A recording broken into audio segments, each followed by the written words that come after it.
Welcome to Old Time Radio Classics. Settle in for another adventure from Box 13. Here's something that might surprise you. Alan Ladd literally inspired a superhero. When DC Comics created the Green Lantern in 1940, they modeled the character's appearance on the young actor. The hero's full name, Alan Ladd Wellington Scott. Comics and radio shared that world of pure imagination. For his Hollywood breakthrough, Ladd was a high school swimming champion who dreamed of the 1932 Olympics. When injury dashed those hopes, he pivoted to acting, opening a hamburger stand he called Tiny's Patio while scraping for bit parts. The golden age of radio saved him. By 1948, he's leveraging his film stardom to create Box 13 through his own Mayfair Productions, named after the restaurant he co-owned during the war years. Tonight's episode showcases everything that made this series special. The Great Torino brings Dan Holliday face to face with the world of stage magic and illusion, a fitting subject for a medium that created entire worlds using nothing but sound, voice, and imagination. Remember, in 1948, sound effects artists worked alongside actors in the studio using coconut shells for horse hooves and cellophane for crackling fire. Pure creative genius. Let the magic begin. This is Box 13. 13, with the star of Paramount Pictures, Alan Ladd, as Dan Holliday.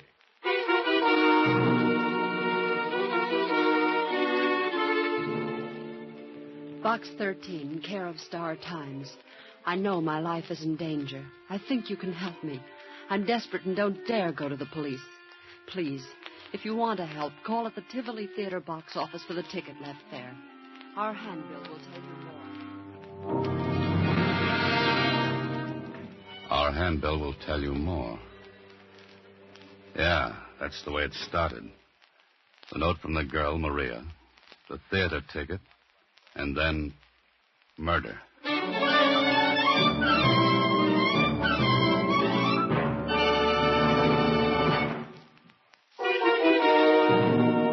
And now, back to Box 13. It was Thursday when I received the letter from Maria through Box 13. Some of the letters I get are from cranks. Some from people who are just curious about a reporter-turned-fiction writer who advertises adventure wanted, will go any place, do anything. But with this one, it was just like Susie said. Gee, Mr. Holliday, it doesn't look like one of those crank letters or somebody that's just curious, thinks you're crazy or something. How can you tell, Susie? Oh, I don't know. Maybe it's just female ignition. There's a dictionary over there, Susie. Look up ignition. Don't you know what it means, Mr. Holliday? It's when a woman... Skip it, Susie, skip it. Oh, okay. I'm supposed to pick up a ticket for tonight's show at the Tivoli. Take a look at this handbill. Torino. The Great Torino. Like his look, Susie? Well, I don't know. That's what I thought. Okay, Susie, close up shop for the day. You're going to follow it up, huh? That's the general idea, yes. I want to see what Maria has on her mind and why she's afraid.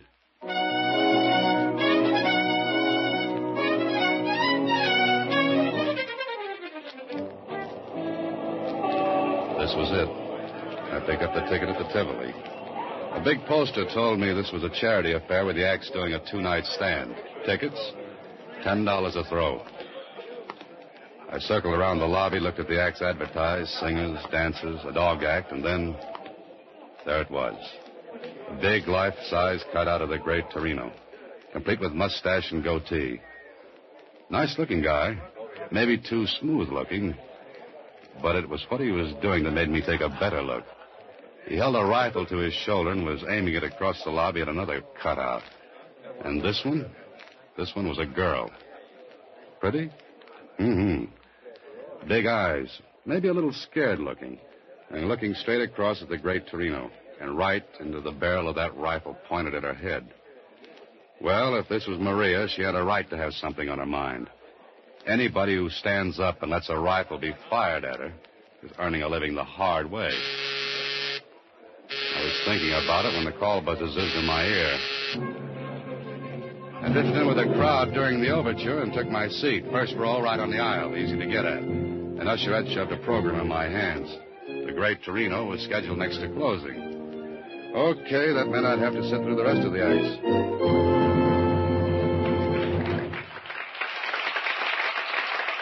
I did. It was skipping. But the Great Torino was something different. He had two assistants, a girl and a good-looking young guy. It was a magic act with class, and Torino was clever with his hands. He did a trunk effect that was really great, and the girl who helped was the same girl whose cutout was in the lobby. Torino tied her with a rope, slipped a big canvas bag over her, and locked her in a trunk. He fired a shot, and bang, the girl came running down the aisle. And the trunk she was put in, well, empty. All done in a split second, too. The Great Torino took his bow, but I noticed something. When he reached out to take the girl's hand and bow with her, she managed to be busy at something else. Okay. She didn't like him. He gave her a funny look, then walked to a rack and picked up a nice nickel-plated rifle. I sat up in my seat because the girl threw a quick look at me and a tiny nod. No one would have noticed it but me. I looked back at Torino, who was speaking. Ladies and gentlemen, I wish to call your attention to my final effect. A most dangerous one. So dangerous that few illusionists will attempt it. The history of the magician's art has recorded several deaths during the feat. My assistant will go into the audience now and select a committee of volunteers who will please come upon the stage. Maria, if you please. So the girl was Maria. I guess my cue was to be selected as one of the committee. I raised my hand. She picked me. I went on the stage with four others from the audience. Stood there while Torino went to the footlights and spoke again. Please, the music. No music. Please, no music. Thank you. Now, ladies and gentlemen, I shall give the gentlemen of the committee this rifle. It may be examined thoroughly. Also, 3 bullets, which they may mark later for identification. Gentlemen, the rifle. And here, the bullets. Please mark the lead in any way you choose, unmistakably. We took the rifle and the bullets. And the Great Torino, well, he had the audience sitting on the edges of their seats. No one knew exactly what was going to happen, and Torino wasn't going to tell them until the right time came. And one of the other men on the committee spoke to me. Bullets look okay to you? As good as any bullets can look. 22s, huh? Yeah. How do we mark them? Initials? Yeah, good idea. The 3 of us cut our initials in the lead. That all right with you, mister? Good. How about the rest of you? Suits me. I've got a knife here. Yeah, let me see the rifle. Yeah, sure, here. Rifle look okay? No gimmicks? Well, not that I can see. All right, my initials are cut in the bullet. You want to cut yours? Oh, yes. I cut my initials, D.H., in one of the bullets. So we had 3 bullets with initials cut in the lead. No chance for substitution. Then Torino took the rifle and the bullets. Thank you, gentlemen. Grazie tanto. You are satisfied? Sure, I am. Yes. Good. Now, if you will all watch closely, I shall load the bullets in the rifle. So, and what is your name, sir? Holiday. Good.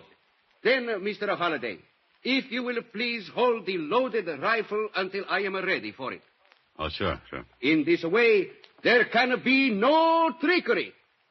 Ladies and gentlemen, you saw me load the marked bullets, yes? So, and you have the loaded rifle. Good.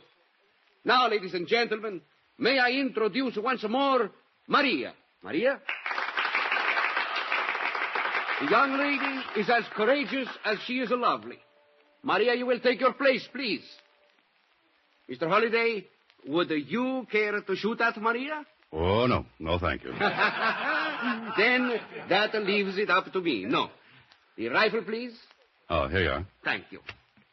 Ladies and gentlemen, I shall ask for complete quiet. Thank you. Maria, you are ready? Yes? I'm ready. The Great Torino walked to the other side of the stage. He raised the rifle to his shoulder, pointed it at Maria. She was pale as death. Her arms were tense, tight. Perspiration stood out on her forehead, and on mine, and on everyone in the audience. Then, So help me, this is what happened. A bullet appeared between Maria's teeth. She let it drop to a plate she held in her hands, then... And 2 more bullets popped between her teeth and fell to the plate. No one in the audience moved. No applause, just that tense feeling. Torino walked over, took the plate. His hands never touched the bullets. I'll swear to it. He walked to me and the other 3 men with me, and... Gentlemen, you will please to identify the bullets, yes? This one. Initials T.G. That's me. Yeah, that's mine, all right. Thank you. And this one. K.R. Mine. Thank you. And the third, D.H. That's mine.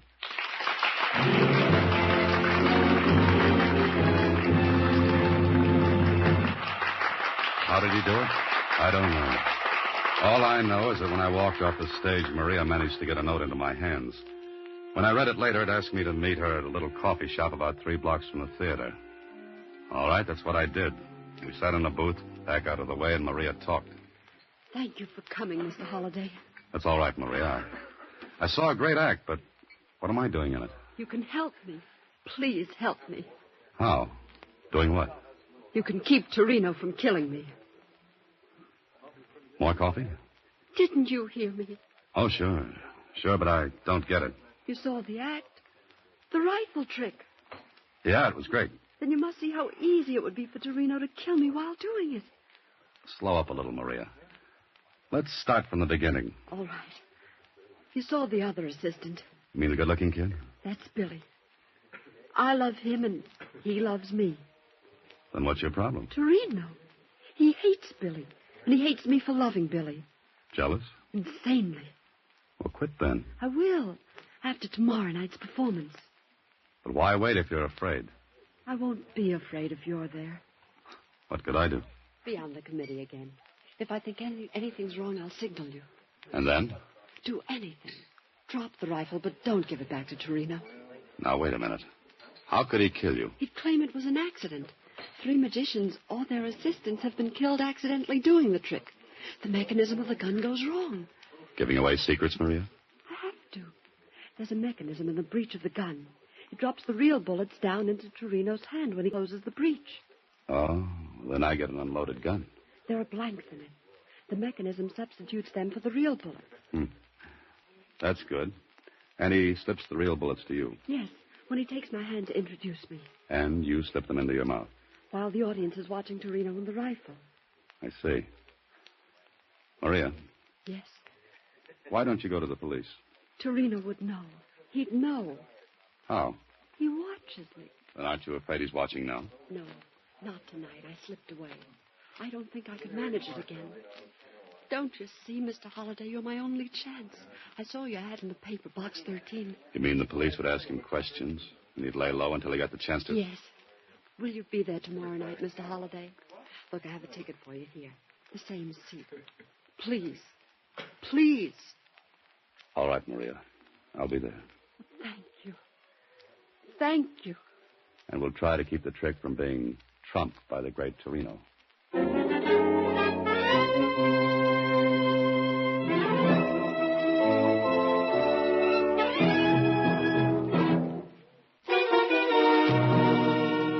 And now, back to Box 13 with Alan Ladd as Dan Holliday.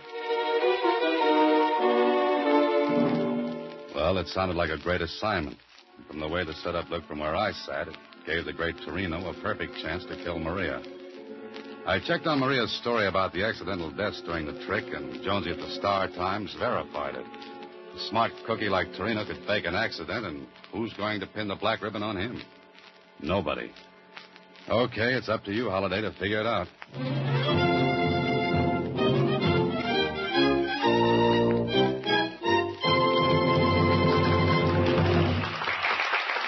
The next night, I sat in the same seat and watched Torino go through his act. The trunk thing, still great, knocked the audience off their seats. Me, too. Couldn't figure it. But the big stuff was still to come, the rifle trick. I went on the stage, kept my eyes on Maria. I marked one of the bullets again. Oddly enough, Torino didn't seem to recognize me. It was all right with me. And now, ladies and Torino went through his same spiel, word for word. I kept my eyes on Maria. But it was as though she had never seen me before in her life. She looked, well, it sounds silly, but she looked hypnotized. Then I heard Torino saying to me, Mr. Holliday, would you care to shoot at Maria? "No, thank you." Torino looked at me hard. My name and my face together might have tipped him. There was a funny look in his eyes. I stared at Maria. Not a sign from her. Maria, you are ready? Yes, I'm ready. I relaxed a little. She hadn't given me a sign. Everything was all right, and then... Maria! Maria! She dropped. Maria dropped. And right between her eyes was a little round hole.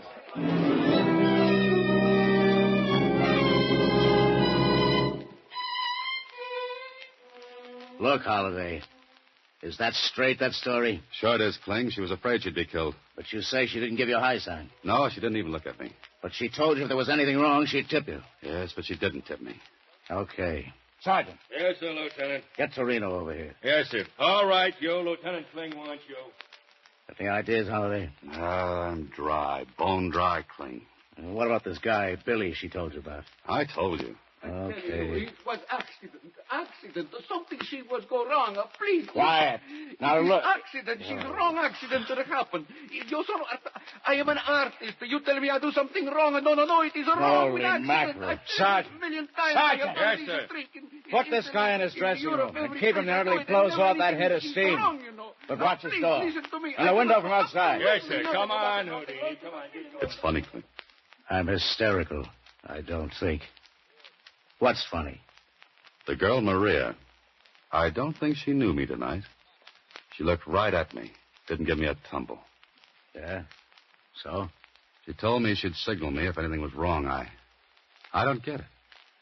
But it looks as though she She what? deliberately let Torino fire a gun she knew was set to kill her. That makes great sense. I know, no sense at all. And besides that, Get away with it. You're going to let him tell you it's all an accident. Well, don't believe it. He killed her. That's Billy. Kling, What? let me ask him a couple of things. Now, look, Holliday, I'm in charge of this case. You're in on a rain check. Okay, but I'm in, huh? Yeah, for the one reason that Maria told you about it, and He killed her. It wasn't an accident. Oh, I better go help the sergeant. Any objections if I mosey along with you? None. Just keep your mouth closed, that's all. Sure. All right. So I listened while Kling asked questions. But there was something knocking at the back of my head, asking to be let in. Something I'd seen, heard, remembered. I didn't know. But what bothered me was Maria not giving me a signal. When she said she'd know if Torino was up to something.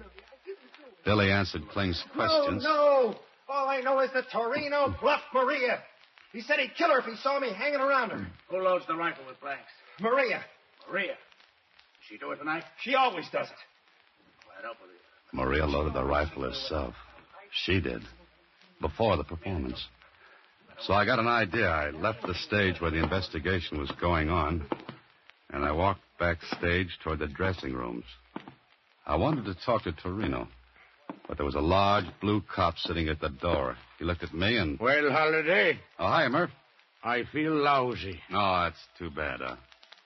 Say, think I could talk to Torino? No. Oh, now, look, you can watch and listen, tell Kling everything that goes on.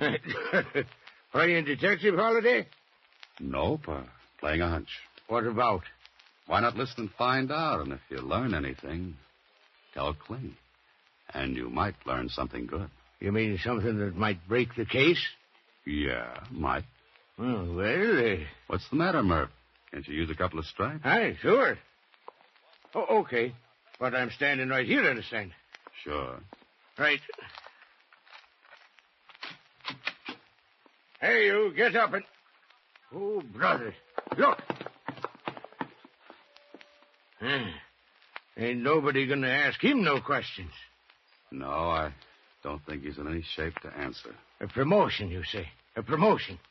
I'll be lucky if I ain't fouled up for good. This guy's been knifed right under my nose. That's right. Somebody stabbed Torino. He was as dead as Maria. And nobody saw anybody go in or out of the dressing room. There was one window. It was open. But the officer outside swore he had his eye on it. Nobody in or out. And nobody in the room but Torino. Well, the knife was in his back, so suicide was out. Clegg and his boys turned the room upside down. Torino's apparatus and trunks were shoved around. Still nobody. And it turned out nobody had a motive for killing Torino except Billy. Me? Me? Are you crazy? I never left the stage. I was talking to you. I was answering questions. I can't be in two places at once, can I? He was so right. Kling was tearing his hair. Then more questions. The rest of the acts were strangers to Torino. Knew nothing about him. I was thinking about it when something hit me. Something Billy had said. While Kling was still firing questions, I got to a phone.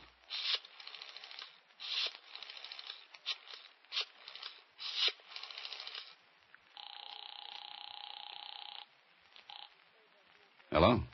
Oh, hiya, Kenny. Still running that private eye? Swell. Do something for me, will you? Okay. Put a man on the Tivoli Theater right now. And get him to tail a guy named Billy. Huh? Here's what he looks like. About 5'9", stocky, light complexion, wearing gray suit.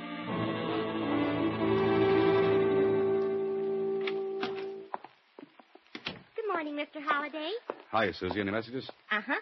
The detective agency called. And what? What's the message? Oh, I wrote it down in shorthand here. Trailed Billy in shoe. No, wait a minute. Ooh, terrible ink. I got it. To insurance company this morning. He placed claim for double indemnity policy for his wife, Maria Baker. Hey, wait a minute, Mr. Holliday. That's not all. That's enough. I'll see you later, Susie.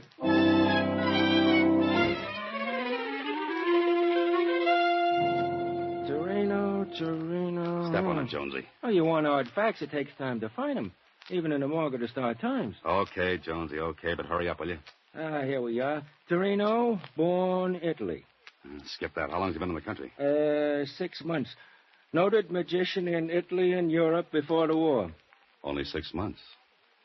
Now, Jonesy, if you were a magician, you wanted assistants. How would you get them? Advertise in a billboard, magazine for show folks. What else?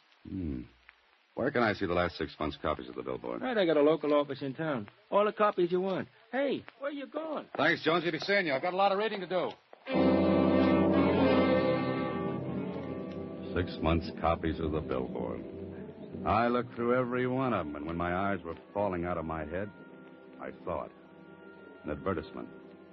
The one I wanted. And the one that tied up with something Billy said. And something I saw during Torino's act. I tried to get Kling on the phone, but no dice. He was out. I left word for him to meet me at the Tivoli, and I went there myself. There was nobody there but the watchman. The $5 bill got me in. Oh, there's no place gloomier than backstage in an empty theater. I headed for Torino's dressing room because I had a good idea how someone got in and stabbed Torino, then disappeared. I opened the door, stepped inside. It was dark. The shade on the window must have been down. I was fumbling for the light switch when somebody pulled the shade on me. Oh!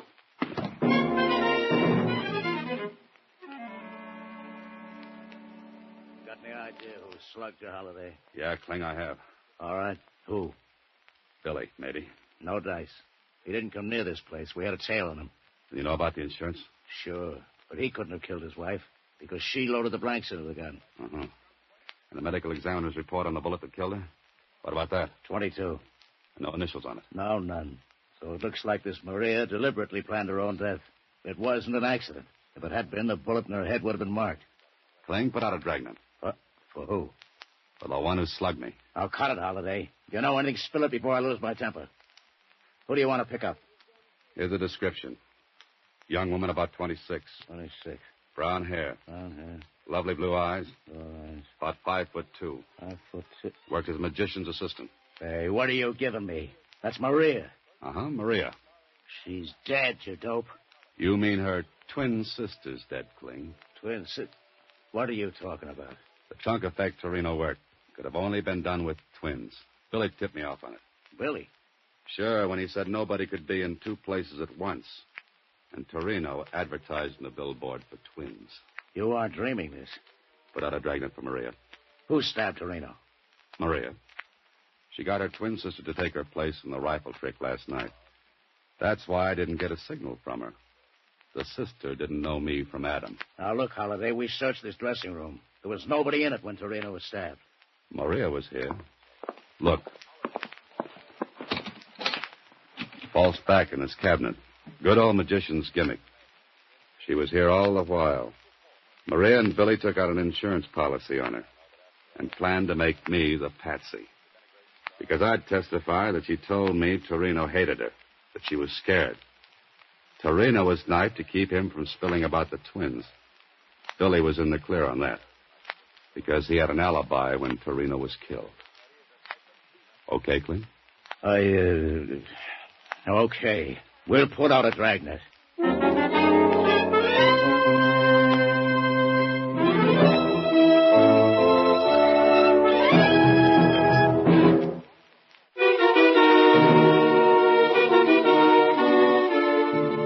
And they got her, Mr. Holliday? Yeah, Susie.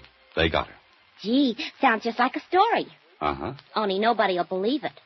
Look, I've got a knot on my forehead to prove it. Does that make you hysterical? No, but I was just thinking. Don't be reckless, Susie. What about? I was just thinking, with that bump, you'll have to wear off-the-face hats for a while. You're a great help. Good night, Susie. Next week, same time, Alan Ladd stars as Dan Holliday in Box 13.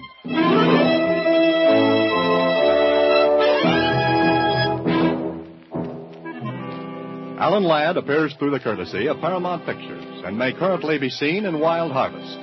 Box 13 is directed by Richard Sandville with original story by Russell Hughes and original music composed and conducted by Rudy Schrager. The part of Susie is played by Sylvia Picker. This is a Mayfair production.